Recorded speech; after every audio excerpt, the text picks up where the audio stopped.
Assalamualaikum student, you are welcome in my YouTube channel, the Physics Cool Student. This is the channel where you can find the real concept of physics in easiest way. And today our discussion topic is a charging and discharging of a capacitor. आज के इस topic को start करने से पहले student मैं आपको suggest करूंगा कि अगर आप लोगों ने मेरे चैनल को सब्सक्राइब नहीं किया तो काइंडली सबसे पहले उसे सब्सक्राइब करें ताकि आप लोग फिजिक्स से मुताल्लिक अच्छी वीडियोस देख सकें। आइए अपने टॉपिक को स्टार्ट करते हैं। तो यहाँ पे charging and discharging of a capacitor. Student previously सारा पोर्शन सेकंड एंड फिफ्थ अब 12th चैप्टर में हम लोग कैपेसिटर से मुताल्लिक पढ़ चुके हैं। What's a capacitor, energy stored in a capacitor, capacitance of parallel plate of a capacitor, polarisation of a dielectric in between the parallel plate of a capacitor, ये सारे टॉपिक्स पढ़ चुके हैं। आज हमारे पास है कैपेसिटर को चार्ज कैसे करेंगे। अब चार्ज करने के लिए हमारे पास सिंपली इनिशियली तो हम लोग एक सिंपली कैपेसिटर लेते थे, उसके साथ बैटरी लगा देते थे, लेकिन ऐसा नहीं करेंगे। कैपेसिटर की चार्जिंग के लिए हम लोग स्पेशल सर्किट डिजाइन करेंगे। यहाँ मेरे पास ये सर्किट मैंने डिजाइन किया है, ये चार्जिंग का सर्किट है कैपेसिटर का, और ये चार्जिंग का सर्किट, डिस्चार्जिंग का सर्किट है सॉरी। तो यहाँ पे देखिए कैपेसिटर के साथ मैंने सीरीज में एक रेजिस्टर लगाया है और ये कंप्लीट सर्किट करते हुए यहाँ पे मैंने बैटरी लगाई है जिसका पोटेंशियल V नॉट है, और यहाँ पे मैंने एक स्विच लगाया है, यहाँ पे दो टर्मिनल है P एंड A। अगर हम लोग देखिए पोटेंशियल जो है बैटरी का वो V नॉट है, हम लोग अगर इस स्विच को टैप कर दें टर्मिनल A पे तो ये जो कैपेसिटर में RC सर्किट आ रहा है, ठीक है, इसमें रेजिस्टर भी है कैपेसिटर भी है, तो इसको RC सर्किट बोलेंगे, RC सीरीज सर्किट। इसमें कैपेसिटर की चार्जिंग से मुताल्लिक हम लोग पढ़ेंगे। अगर स्विच को टर्मिनल A पे हम लोग टैप कर दें तो ये जो कैपेसिटर इसका कनेक्शन बैटरी के साथ हो जाएगा, तो होगा क्या, कैपेसिटर चार्ज होना स्टार्ट हो जाएगा। कैपेसिटर इमीडिएटली फुली चार्ज नहीं हो जाएगा, इस पे चार्जेस की जो बिल्डिंग अप है, बिल्ड अप होंगे, वो ग्रेजुअली होंगे with the passage of time, और इक्विलिब्रियम चार्ज Q नॉट तक इसे पहुंचने के लिए कुछ टाइम रिक्वायर्ड होगा। ये किस पे डिपेंड करेगा, ये डिपेंड करेगा value of C and R। R की वैल्यू कितनी लगाई है आपने, C की कितनी लगाई है। अगर इसके लिए हम लोग इसकी कैरेक्टरिस्टिक कर देखिए कि कैपेसिटर किस तरह से चार्ज होगा, तो यहाँ पे QT कर्व ड्रा की हुई है यहाँ पे for different values of R, ठीक है। तो ये देखिए ग्रेजुअली जो है ना कैपेसिटर चार्ज होता है, ये हमारे पास कर्व है, ग्रेजुअली बेंड होते होते ये वाला टर्म मैंने लिखा हुआ है इक्विलिब्रियम चार्ज के लिए Q naught is equal to C V naught. तो यहाँ तक पहुंचने के लिए ये कुछ टाइम रिक्वायर्ड होगा यहाँ पे हमें इस कैपेसिटर को चार्ज होने के लिए। For other value of R, तो उसके लिए यहाँ पे सिमिलरली देखिए ये ग्रेजुअली कैपेसिटर चार्ज होगा और ये इनफाइनाइट टाइम तक जाकर कहीं पे ये चार्ज होगा मुकम्मल तौर पे इक्विलिब्रियम चार्ज जिसमें स्टोर होगा। तो ये उसके लिए कैरेक्टरिस्टिक कर्व है। अब कैपेसिटर कितना जल्दी चार्ज होगा ये डिपेंड करता है the value of product of R and C, that is known as a time constant. R की वैल्यू कितनी है, C की वैल्यू कितनी है, और दोनों का जो प्रोडक्ट होता है इसको बोलते हैं टाइम कांस्टेंट। ये टाइम के इक्वल होता है। कैपेसिटर की चार्जिंग डिस्चार्जिंग दोनों इस चीज पे डिपेंड करते हैं। आइए सबसे पहले हम लोग टाइम कांस्टेंट को डिफाइन कर लेते हैं। What's a time constant? T is equal to RC. The charging and discharging of the capacitor depends on the time constant, which is equal to product of resistance and capacitance of a capacitor. It's a time required by the capacitor to deposit 0.63 times the equilibrium charge. Student, ये वो time है जो capacitor को required होगा to deposit the 0.63 times charge of Q naught. Student capacitor को 0.63 Q naught times charge deposit करने के लिए जो टाइम रिक्वायर्ड होगा उसको हम लोग नाम देंगे टाइम कांस्टेंट का। किसका नाम देंगे, टाइम कांस्टेंट का। इसका मतलब जो भी है कि the time required during which the capacitor charge 63%, capacitor को चार्ज होने के लिए 63% चार्ज होने के लिए जितना टाइम रिक्वायर्ड होगा वो उसका टाइम कांस्टेंट है। ये हमने एक टर्म डिफाइन की है यहाँ पे, the time required by the capacitor to deposit the charge of 0.63 times of a equilibrium charge Q naught times का Q नॉट चार्ज का 0.63 टाइम्स चार्ज डिपॉजिट करने के लिए कैपेसिटर के प्लेट पे, उसके लिए जो जितना टाइम रिक्वायर्ड होगा कैपेसिटर को, दैट्स अ टाइम कांस्टेंट। ये डिपेंड करता है कैपेसिटर की RC दोनों का प्रोडक्ट क्या है। अगर R की वैल्यू ज्यादा है स्टूडेंट और C की वैल्यू ज्यादा है, मीन अब यहां पे मैं लिख देता हूं F.sc which is equal to time constant. अगर R और C दोनों की वैल्यू ज्यादा है, R की वैल्यू भी ज्यादा है और C की वैल्यू भी ज्यादा है, मीन यहाँ पे रेजिस्टर भी बड़ा लगाया है आपने, यहाँ पे कैपेसिटर भी बड़ा लगाया है, तो जाहिर सी बात है जब ये चार्ज होगा रेजिस्टर की वैल्यू ज्यादा है तो चार्जेस को अपोजिशन ज्यादा फेस करनी पड़ेगी, ठीक है। और कैपेसिटर बड़ा है तो मीन बहुत ज्यादा चार्जेस यहाँ पे डिपॉजिट हो सकते हैं। तो यहाँ पे जरा गौर से सुने कि रेजिस्टर की वैल्यू ज्यादा है, रेजिस्टेंस ज्यादा है, तो चार्जेस बहुत कम आगे जाएंगे, जबकि आगे अगर सी भी बड़ा है, कैपेसिटेंस भी ज्यादा है, चार्ज भी ज्यादा आ सकते हैं, चार्ज स्टोरेज भी ज्यादा है और चार्जेस आ भी कम रहे हैं, तो इसका मतलब ये है कि जो चार्जिंग टाइम है वो ज्यादा हो जाएगा। अगर आरसी की वैल्यू ज्यादा होगी, कैपेसिटर पे चार्ज ज्यादा स्टोर हो सकते हैं, रेजिस्टेंस ज्यादा है, चार्ज आगे कम शिफ्ट हो रहा है, तो यही वजह है कि चार्जिंग टाइम जो है, टाइम कांस्टेंट जो है उसकी वैल्यू ज्यादा हो जाएगी। कैपेसिटर पे equilibrium charge 0.63 Q not deposit करने के लिए हमें टाइम भी ज्यादा रिक्वायर्ड होगा, उसके लिए ये स्मॉल नीचे वाली कर्व मैंने ड्रा की, ठीक है। ये यहाँ पे देखिए अगर आरसी की वैल्यू लार्ज है, ठीक है, तो ये कर्व आ रही है कैपेसिटर पे चार्जेस की डिपॉजिटिंग जो है वो मतलब ये कर्व के एक्सपोनेंशियल जो है इस तरह से इसमें हो रही है, ये ग्रेजुअली हो रही है या फिर बोले इसमें ग्रेजुअली हो रही है। अब देखिए इक्विलिब्रियम चार्ज इस लाइन को जिसमें मैंने ये मेंशन किया हुआ है 0.63 क्यू नॉट, इतना चार्ज होने के लिए उसे ये टाइम चाहिए, ये कि बहुत ज्यादा लार्ज टाइम।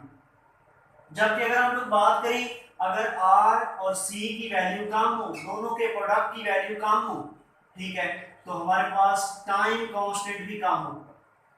अगर रेजिस्टेंस आपने छोटी लगाई है, उसकी वैल्यू कम है, और कैपेसिटर भी छोटा लगा है, इन दोनों की वैल्यू कम है, रेजिस्टेंस कम है, चार्जेस को अपोजिशन कम फेस करना पड़ेगी। आगे कैपेसिटर छोटा लगा हुआ है जिसकी कैपेसिटेंस कम है, चार्जेस बहुत कम स्टोर हो गए, तो फौरन वो चार्ज हो जाएगा। उसके लिए हमारे पास टाइम कांस्टेंट की वैल्यू कम होगी, 0.63 टाइम्स इक्विलिब्रियम चार्ज स्टोर करने के लिए टाइम भी कम चाहिए होगा, और इक्विलिब्रियम चार्ज में हम लोग आसानी से पहुंच जाएंगे, कैपेसिटर फुली चार्ज हो जाएगा इन शॉर्ट टाइम में। उसके लिए ये कर देखें, ये फर्स्ट वन स्मॉल आरसी, इसके लिए ये ग्रेजुअली चार्ज डिपॉजिट हो रहा है। देखिए अब equilibrium charge 0.63 Q not deposit करने के लिए ये देखिए यहाँ पे इस टाइम में, ये थोड़े से टाइम में, शॉर्ट टाइम में, ठीक है, ये शॉर्ट टाइम में इक्विलिब्रियम चार्ज डिपॉजिट हो रहा है, और फुली जो है ना यहाँ पे ये हो जाएगा कैपेसिटर फुली चार्ज, ठीक है। अब दोनों को कंपेयर कर लें, जब आरसी की वैल्यू ज्यादा है equilibrium charge 0.63 Q not deposit करने के लिए ये वाला टाइम रिक्वायर्ड है, जबकि अगर आरसी की वैल्यू स्मॉल है, उसका टाइम कांस्टेंट स्मॉल होगा, तो ये कर्व यहाँ पे आके इसके साथ टच हो रही है इस टाइम के साथ, तो मीन उसके लिए ये स्मॉल टाइम रिक्वायर्ड है। मीन आरसी की वैल्यू कम है तो चार्जिंग टाइम कम है, ठीक है। अगर आरसी की वैल्यू ज्यादा है तो कैपेसिटर को फुली चार्ज उस पे क्यू नॉट डिपॉजिट करने के लिए टाइम भी ज्यादा लगेगा। अगर यहाँ पे आप लोग वोल्टेज फाइंड आउट करना चाहें तो वोल्टेज भी फाइंड आउट कर सकते हैं, सी V naught which is equal to Q naught, this is the equilibrium charge student, और यहाँ पे अगर V naught फाइंड करना चाहें that can be found by Q naught dividing by C, इस तरह से आप लोग V naught भी यहाँ से फाइंड कर सकते हैं। तो ये हमारे पास था चार्जिंग से लेके चार्जिंग में किस तरह से होगी कैपेसिटर में। अगर हम लोग बात करें सिमिलरली डिस्चार्जिंग की, ठीक है, डिस्चार्ज जब कैपेसिटर फुली चार्ज हो गया, एक स्विच को एक पे टैप किया था तो ये चार्जिंग हुई है। इसकी चार्जिंग किस पे डिपेंड करती है, प्रोडक्ट ऑफ आरसी पे डिपेंड करती है। आरसी की वैल्यू ज्यादा है तो चार्जिंग टाइम ज्यादा होगा, अगर आरसी की वैल्यू कम है तो चार्जिंग टाइम भी कम ही होगा। ये उसके लिए कैरेक्टरिस्टिक क्यूटी ग्राफ को मैंने यहाँ पे रिप्रेजेंट किया हुआ है। ये लाइन हमारे पास टाइम कांस्टेंट को रिप्रेजेंट करे, ये इक्विलिब्रियम चार्ज में कैपेसिटर फुली चार्ज हो जाएगा, ठीक है। अगर आरसी की वैल्यू कम है तो चार्जिंग टाइम कम होगा, आरसी की वैल्यू ज्यादा है तो चार्जिंग टाइम ज्यादा होगा। ये इक्विलिब्रियम के लिए टाइम देख रहे हैं हम लोग, अगर सॉरी ये हम लोग टाइम कांस्टेंट के लिए देख रहे हैं, अगर हम इक्विलिब्रियम चार्ज के लिए देखें फुली चार्ज कब होगा, तो अगर आरसी की वैल्यू कम है तो यहाँ पे इस टाइम पे कैपेसिटर फुली चार्ज हो जाएगा, अगर ज्यादा है तो ये इनफाइनाइट टाइम पे फुली चार्ज होगा कैपेसिटर हमारे पास। नेक्स्ट हमारे पास डिस्चार्जिंग है। अगर इस स्विच को ए टर्मिनल से हटाकर बी टर्मिनल पे टैप कर दें, ठीक है, तो यहाँ पे क्या होगा, यहाँ पे आप कनेक्शन ऑफ बैटरी वो जो है ओपन हो चुका है ये वाला सर्किट। अब क्या होगा, जो कैपेसिटर चार्ज हुआ है ड्यूरिंग द फर्स्ट इंटरवल, अब वो डिस्चार्ज होगा। पहले देखिए अगर करंट की डायरेक्शन तो वो क्लॉकवाइज थी ड्यूरिंग चार्जिंग ऑफ कैपेसिटर। अगर हम लोग बात करें स्विच को टैप कर दें बी टर्मिनल पे तो बैटरी के कनेक्शन ओपन हो गया, ऑफ हो गए, अब ये जो कैपेसिटर चार्ज हुआ था वही डिस्चार्ज होगा, पॉजिटिव से नेगेटिव की तरफ ये करंट एंटी क्लॉकवाइज इसके क्रॉस फ्लो करेगा। अब ये जो डिस्चार्जिंग है सिमिलरली ये भी डिपेंड करती होती है प्रोडक्ट ऑफ आरसी पे, टाइम कांस्टेंट भी डिपेंड करती होती है। अब सेम इसमें डिस्चार्जिंग, अगर आरसी की वैल्यू ज्यादा होगी, रेजिस्टेंस बड़ी लगाई है, कैपेसिटेंस बड़ा लगाया है, इसकी कैपेसिटेंस ज्यादा है, रेजिस्टेंस की वैल्यू ज्यादा है, चार्जेस जो है वो मतलब उनको फ्लो में मसला होगा, इतना ज्यादा इजीली फ्लो नहीं कर सकेंगे, और बाकी कैपेसिटर पर है तो बहुत ज्यादा चार्जेस डिपॉजिट है यहाँ पे, तो चार्जेस आगे जा ही नहीं रहे और चार्जेस हैं भी बहुत ज्यादा, तो डिस्चार्जिंग टाइम ज्यादा हो जाएगा, कैपेसिटर फौरन डिस्चार्ज नहीं होगा अगर आरसी की वैल्यू ज्यादा है। अगर आरसी की वैल्यू कम है, रेजिस्टेंस छोटी लगाई है आपने, कम लगाई है वैल्यू की, और कैपेसिटर भी छोटा लगाया है, इसकी कैपेसिटेंस कम है, चार्ज स्टोर्ड कम है, आगे रेजिस्टेंस कम है, तो अपोजिशन नहीं है, तो चार्जेस फौरन यहां से दौड़ कर जाएंगे, कैपेसिटर इमीडिएटली जो है ना वहां पे क्या हो जाएगा, डिस्चार्ज हो जाएगा। इट मींस दैट डिस्चार्जिंग भी किस पे डिपेंड करती है, टाइम कांस्टेंट पे डिपेंड करती है। अगर आरसी की वैल्यू कम है तो वहां पे हमारे पास डिस्चार्जिंग टाइम कम होगा, अगर आरसी की वैल्यू ज्यादा है डिस्चार्जिंग टाइम ज्यादा होगा। इसके लिए हम लोगों ने ये कैरेक्टरिस्टिक कार बनाई है, क्यूटी कार बनाई है यहाँ पे, ठीक है।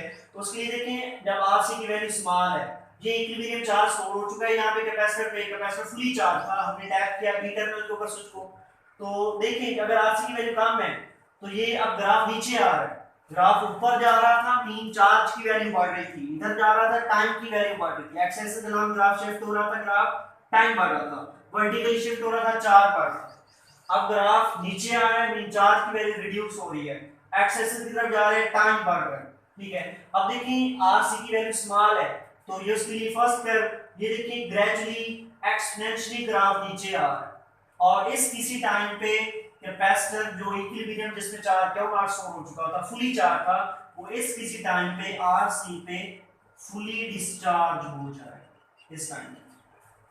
अगर आरसी की वैल्यू कम है, ठीक है, आर की वैल्यू कम है, अपोजिशन कम है, चार्जेस के लिए चार्जेस सन से जा सकते हैं, सी कम है तो चार्ज कम स्टोर्ड है, तो एक तो चार्जेस कम है, आगे अपोजिशन कम है तो चार्जेस फौरन यहां पे जाएंगे और डिस्चार्ज हो जाएगा ये कैपेसिटर।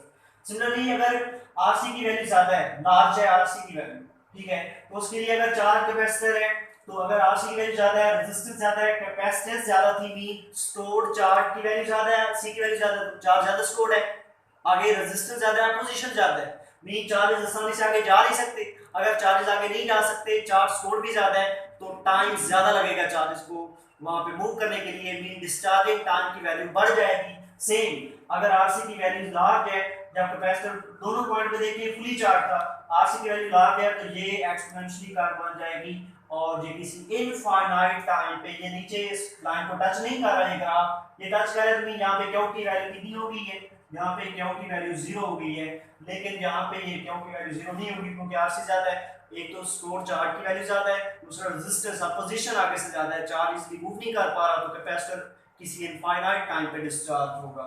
ये था हमारे पास स्टैंड रूल। नेक्स्ट अगर हम लोग बात करें, ये एमसीक्यू आता होता है पेपर में, slope of QT curve, QT curve की स्लोप किसके इक्वल होती है, पोटेंशियल के इक्वल है, कैपेसिटेंस के इक्वल है, करंट के इक्वल है, रेजिस्टेंस के इक्वल है, ठीक है। तो स्लोप जो होता है ना स्टूडेंट, स्लोप का मतलब होता है y कंपोनेंट, मैथमेटिक्स की टर्म में dividing by x component, y component के ग्राफ के किसी y कंपोनेंट को डिवाइड करते हैं x कंपोनेंट, तो स्लोप होता है, ये tan थीटा भी यही होता है स्टूडेंट, टेंजेंट थीटा जिसे आप बोलते हैं मैथमेटिक्स में, वो स्लोप ऑफ ग्राफ होता है। अगर हम लोग इस ग्राफ का निकालें स्लोप जो होगा इस ग्राफ का, इसका y कंपोनेंट देखें तो क्या हुआ है, x देखिए कौन सा है, t है, क्या ओवर d किसके इक्वल होता है, इलेक्ट्रिक करंट I के इक्वल होता है। स्लोप ऑफ क्यूटी कर्व जो है स्टूडेंट वो यहाँ पे क्या होगा, वो इलेक्ट्रिक करंट के इक्वल होगा। तो इसके साथ ही हमारा आज का टॉपिक खत्म हुआ। अल्लाह हाफिज़। मेरे चैनल को सब्सक्राइब करना मत भूलिएगा। The physics.